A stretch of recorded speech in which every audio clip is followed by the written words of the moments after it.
But I've started to think the left flooded us with illegals to distract us from the real flood, which was legal immigration. Good afternoon, everybody. I am Elaad Eliahu, the White House correspondent here at Timcast, and today we have a very special episode because we are in Congress interviewing Republican congressional members, and today we have a very special guest, Representative Randy Fine from Florida, freshman member from Florida. Thank you so much for taking the time to speak to us.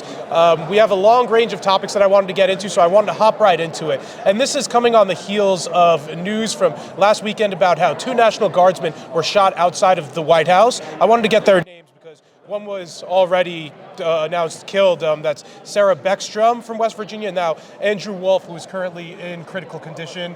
As we understand, this was an Afghan refugee who our intelligence agencies collaborated with in the past to help us in Afghanistan. We ended up giving him some refugee status to come over here a few years ago. He didn't assimilate as well as he thought he could, and it led to this tragedy. From 100 feet away, can I get your reaction to what went down and what should our response be?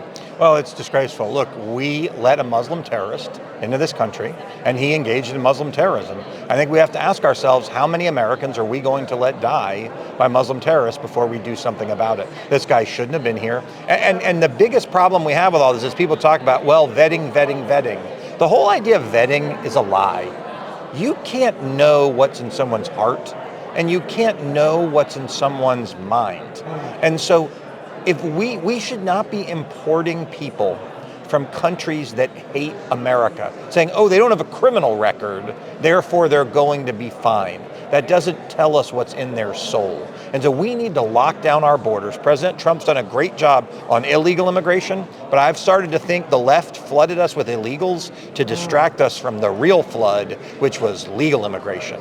We need people in this country who love America, share our values, want to assimilate, and don't want free stuff. Absolutely. And that is not our immigration system today. We'll tap into more on the immigration conversation in a moment, but I wanted to kind of follow up with you. And how would you respond to somebody who argues that we owe some sort of debt to those who collaborated with American troops and help us fight against the Taliban and other enemies of ours? And if we don't help out these types of people, then in the future it'll be more difficult to find people who are willing to collaborate with U.S. troops. I think that's a fair point, but maybe we could have sent them to a Muslim country. Maybe they needed to get out of Afghanistan, but there are 56 other Muslim countries around the world. Maybe we could have asked Indonesia to take them on, the world's most populous Muslim country that's not known for massive amounts of Muslim terror. So I think there is a legitimate thought, if you helped us, maybe we have to take care of you. Does that mean we have to bring them here? The answer to that is no. Absolutely. I wanted to read you a part of a Truth Social post from the president following this attack. He said,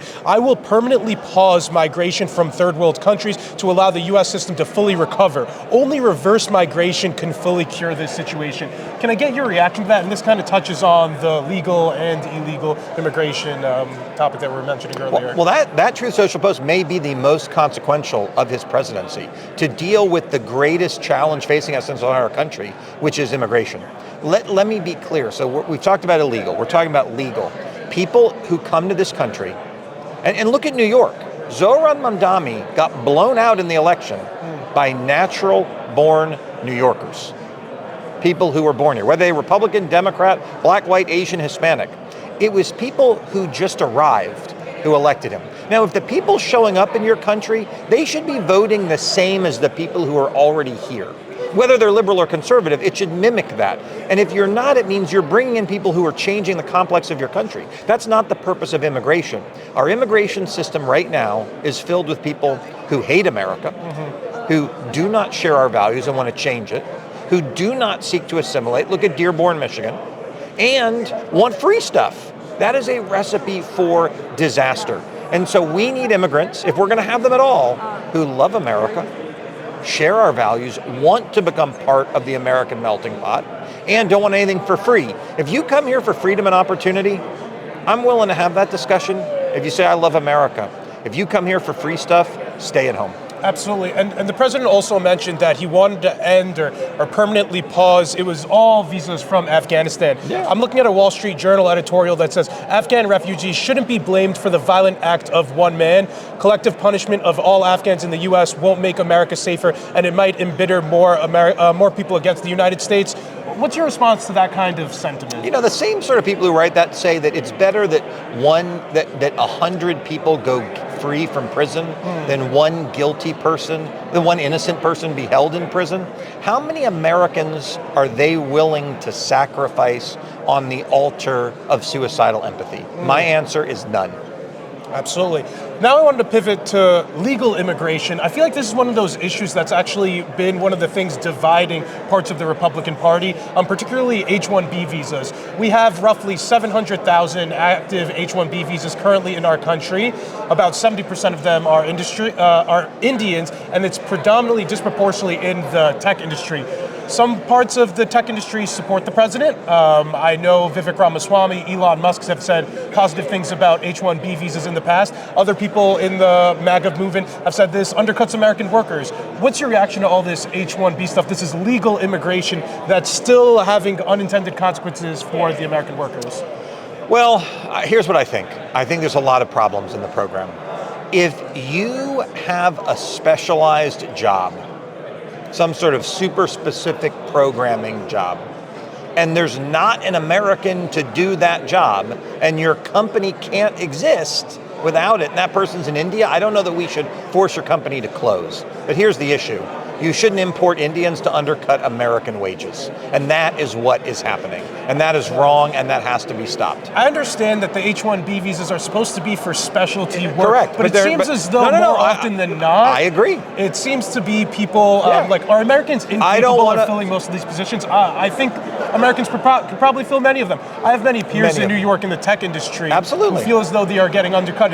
They are. Hey, I could pay you, I'm just using it, I could pay you $200,000, or I can get an H-1B visa and pay the guy $70,000. That's what a lot of is going on. They're just trying to import cheap labor, and that should be a criminal offense in this country. And if you do that, you're going to go to jail, that fraud would stop. Absolutely. And I wanted to ask you, on immigration and the future of the Republican or MAGA movement, do you think we're heading towards like a net zero immigration type mindset? I hope not. I want a net negative. Wow, okay.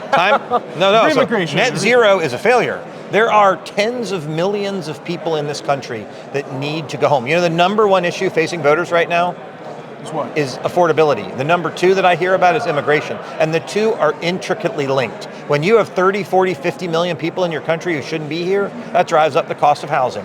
That drives up the cost of healthcare. That drives up the cost of education. That drives up the cost of insurance. We need to get all these people out to both make America safe and to make America cheap.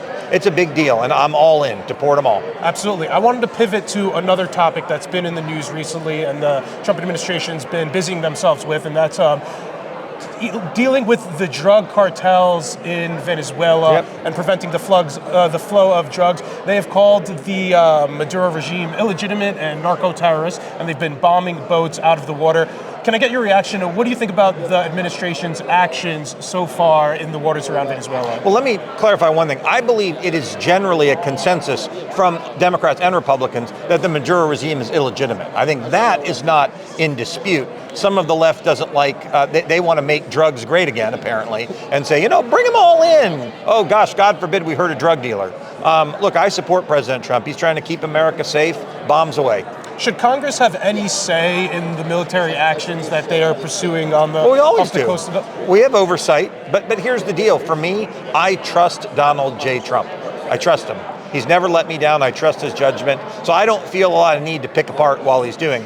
Democrats want to pick apart everything he's doing. We had basically an invalid as president for 4 years. They didn't care at all. Now we have a guy who works 20 hours a week and they're obsessed with his MRI. I mean, just the lack of bad faith on the part of the Democrats is repulsive, and I trust President Trump's judgment. The president ran on no new wars, and he's definitely helped end a lot of conflicts around the country, but I feel as though some MAGA supporters have some reluctance in going along with this. What would you say to somebody who says, we don't need to do regime change in Venezuela, we shouldn't be applying a ton of pressure, we shouldn't be moving all of our military assets, not all of them, but as I understand, we have an aircraft carrier there, among other assets. I mean, President Trump's going to stop the flow of drugs. That's not regime change, and that's not a war. That's called law enforcement and stopping drugs coming in the United States. He's not bombing people going for a pleasure cruise. He is bombing people who are attempting to use boats to bring drugs to the United States. I say keep it up, bombs away. But ultimately, as I understand, they're only this is like a drop in the bucket as far as drugs are concerned. Like Venezuela, even if there was regime change or completely stopped sending drugs to our country, as I understand, 99% of our drugs are still flowing through Mexico and through other cartels. So we just give up? I mean, you know how you eat an elephant? One bite at a time. Mm-hmm. The fact that a good idea doesn't solve the entirety of a problem does not make it not a good idea. Absolutely. There's also been some reporting from the Washington Post in regard to our military actions around there. The big thing has been that they shot a drug boat and it was incapacitated, and then they did a follow-up strike. Pete Hegseth, Secretary of War Pete Hegseth, has been getting a lot of flack for this. Have you heard this stuff? What is your reaction to it? And do you believe that the Washington Post is fake news or this is credible reporting? I think the administration said that was false. And like I said, I trust President Trump's judgment. Absolutely. If there were to be a conflict that did break out in Venezuela, do you think the Americans should accept any refugees coming out of Venezuela? No, I think we need to get out of the refugee business because refugees have turned into a scam. TPS has turned into a scam. TPS is temporary protective status. Democrats believe once you're here as a refugee temporarily, you can never leave. So no, I think America needs to get out of the asylum business. Absolutely. And just to follow up on the strikes, the reason I really wanted to focus on that a little bit more was because there are many Democrats who are saying that if the reporting from the Washington Post is true, they're accusing the Secretary of War of potentially committing war crimes. And I believe it was Admiral Bradley who Pete Hegseth named as doing it. So there's the senator from Connecticut, Van Hollen, who said this could potentially be viewed as war crimes. Same with Mark Kelly from Arizona. What is your thoughts on these Democrats pushing that line? And also, I believe it was Mark Kelly who recently said that if you're being told that you should refuse illegal orders. Yeah, these people are idiots. I mean, there's no other way to put it. Look, in the case of Mark Kelly, he engaged in sedition. I mean, he should be arrested for what he did. So, no, I don't pay any attention. Look, if Donald Trump cured cancer, they would talk about how terrible it is for all the businesses that make money off of cancer. These people simply hate America, they hate Donald Trump, and they're intent on our destruction, and we're here to fight them.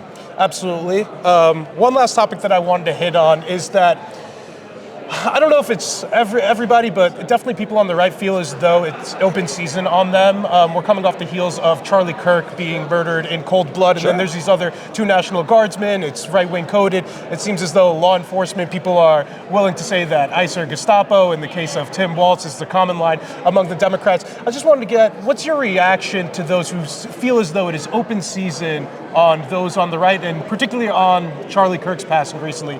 Can I get your reaction to that stuff? They're right. I mean, it is. Look, there are 3 people who've been arrested for making threats against me. There's a meaningful percentage of the left who believes that violence is acceptable. I've filed all kinds of bills on this. I've filed a bill that will basically throw you in jail for the rest of your life if you get in the way of ICE. I mean, keep in mind, what's ICE trying to do? They're trying to deport foreign invaders. And these people want to stop it. I wish I could tell you I was incredibly optimistic and bullish on the future of our country. I am not, because a meaningful percentage of the country hates it and wants to destroy it and believes in using any means necessary to do it. So those people who are concerned have every right to be, and fortunately that's why we have a Second Amendment. Absolutely. I also think it's worth mentioning that some of the loudest voices on the right suspect that there is some foul play when it comes to the killing of Charlie Kirk. I don't know if you've seen this, but what is your reaction to some of these voices? I'm reading a tweet from Candace Owens from earlier this morning that says, "I can now say with full confidence that I believe Charlie Kirk was betrayed by the leadership of Turning Point USA and some of the very people who eulogized him on stage." She's a delusional idiot. I don't really pay attention to what she has to say. Yeah, what do you think there's a sense of these conspiracies?